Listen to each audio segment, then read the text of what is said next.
part of what I am sharing from today is a manual that I wrote, I published. I had to do some tweaks to it, so I wasn't able to have it ready today, but it will be ready by the end of the week. So what I've done, I've put a little sign-up sheet over here if you want it. Just put your email address, and so when it's ready, I'll add you to my email list, and you can get it from there, okay?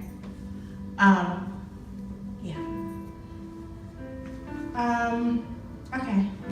Who's ready? Y'all ready? Yeah. Are we ready? Or are we just ready to lay out in the presence of the Lord? That's what I'm ready to do. Okay. I kind of need my laptop.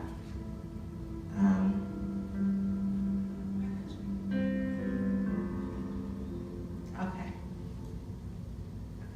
Thank you. That way I'm not like... Okay, while she's doing that, let's talk a little bit about this workshop. This is a workshop that I do. And I also do a webinar series. I didn't do it last year, but I usually do it every year. It's called Dancing to the Sound of Heaven. And it came about because a few years ago, God was asking me to do things, and I was going more places and had more speaking engagements, and I was ministering more. And I was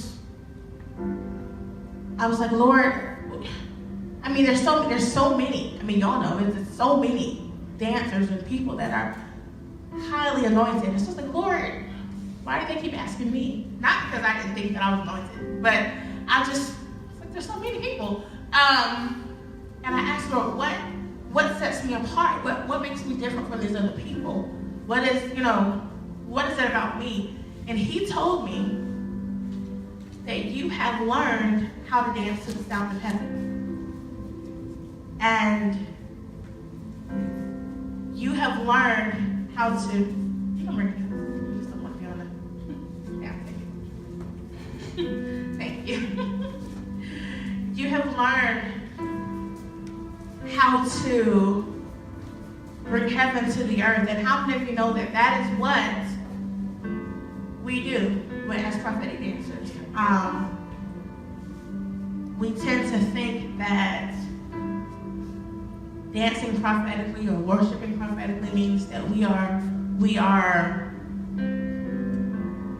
we're trying to join in with the angels. We're trying to join in with what's happening in heaven. But the truth is, we're really requiring heaven to join in with us, and we're engaging heaven to join in with us, right? That's what Jesus prayed. Your kingdom come. And what we done say, let us go to your kingdom come. And his kingdom has come, right? Jesus said it. The kingdom of God is at hand. So it is our job then to engage heaven in what we do. This is why we pray. This is why we seek God. This is why we spend time in his presence. Because we are literally engaging heaven in what we're doing. We're inviting heaven to come and join us. And it can sound all creepy. It can sound... But we do. We want the angels to come and sing with us, because we sing songs they can't sing. They don't know about the grace of God. They don't know about his healing power. So our worship is different, and it means something different. They don't have a relationship with God the way we do. And so we're literally requesting heaven to come and join what we're doing here. That is why what we're doing here has to be pure. Can't have all the weird motives and the double lifestyles and the different standards of living. It has to be pure, because we're literally asking God to come to where we are. Okay, so anyway, that's the background of the title of this workshop. We also have a fabulous group on Facebook. If you want to join it, you can just search us. Okay, let's do this. This is set up in before the stage, during the stage, and after the stage. Anybody have their Bible? No Bibles? You have phones. Oh, I need more space. All right, we'll figure this out. Okay. So, before the stage, one of the things that happens before the stage is fasting and prayer. All right? Now, some of this is going to sound like, well, Terry, you know that, but slowly. Okay, let me read this part to you. I'm reading some parts of the book just because it makes sense for what we're doing today. A dancer doesn't become prophetic the moment he or she hits the stage. Neither does a prophetic dancer haphazardly fall into a prophetic anointing at the time they are about to minister. That's what I was talking about being in that place. You can't just step into it when it's time to be on stage.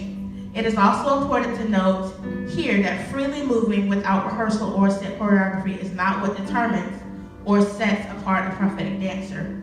It is possible to be anointed as a dancer and be able to flow in a specific anointing for a specific moment without being a prophetic dancer.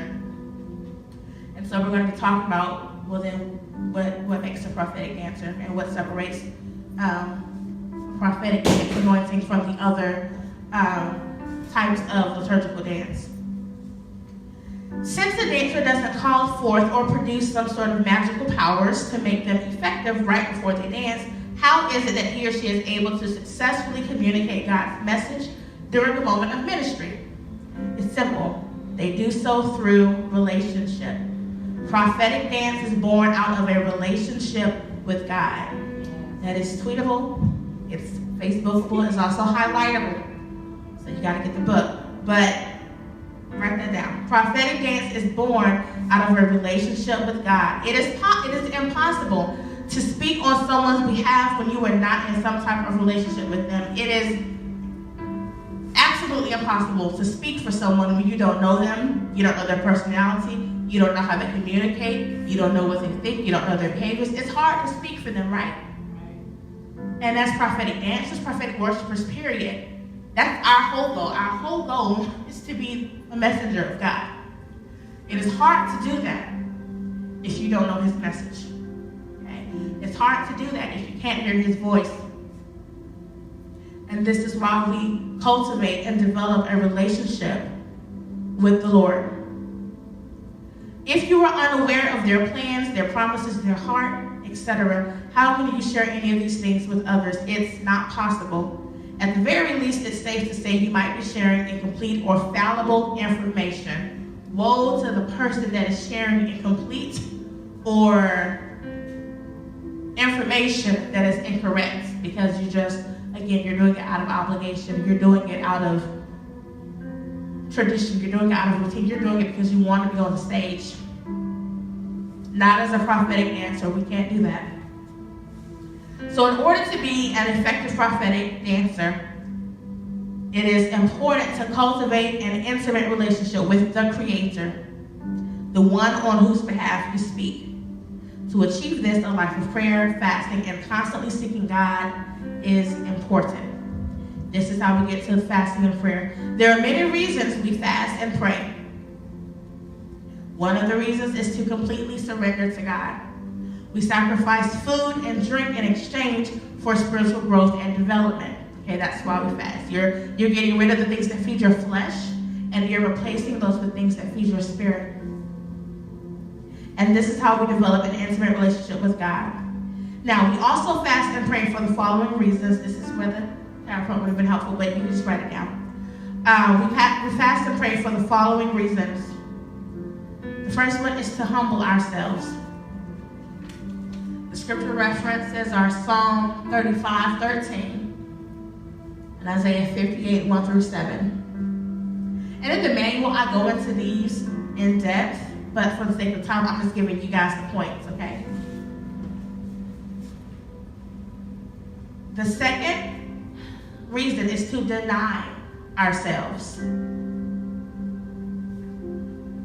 the scripture reference for that is Daniel 9, 3 through 6.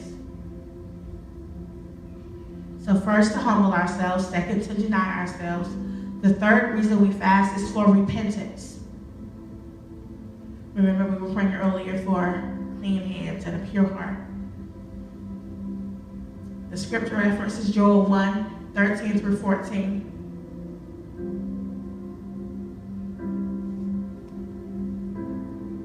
Now, catch this. Worship and fasting go hand in hand. You cannot do one without the other. You cannot be one without the other. You can't say I'm a worshiper, but you never fast. Okay?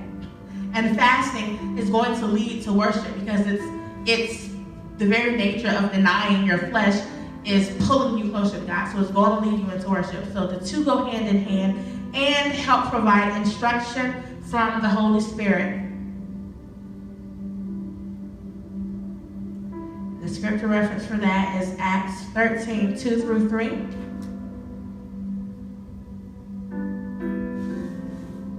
Worship and fasting go hand in hand and help provide instruction from the Holy Spirit. Who needs instruction from the Holy Spirit when you're about to minister? We all do, right? We need to know. We need to know what we're doing, what song, what we're wearing. We need to know. And so, and I'm going to get into more of the instruction part later, but we need to know. So worship and fasting are a necessity. Okay, the second part of that is prayer. So why do we pray? First, to receive guidance. The scripture reference is 2 Samuel 5, 17 through 24, and Psalm 6, 9. I know I'm going fast. I'm sorry, you guys. I'm trying to honor the time. Listen, you put a mic in a preacher's hand and just tell them what might happen. But I'm gonna honor the time here, so I'm going fast. The second is to receive wisdom and discernment. We found an example of that in 1 Kings 3, 1 through 15. So the first is to receive guidance. The second is to receive wisdom and discernment. The third is to have communication with God. Because again, in order for us to communicate his message to the people, we have to know what that message is. So to have communication with God, 2 Chronicles 6, 4. The next reason we pray is to seek God's face. Psalm 27, 8. And the last reason we pray is to petition God. And that's Psalm 85. And those are all examples that we find in the Word. I never ever like to minister or preach or share information without having I don't even like to pray without having the scripture reference, because you got to know that what you're saying is accurate. And so the Word of God is always like my checks and balances. So.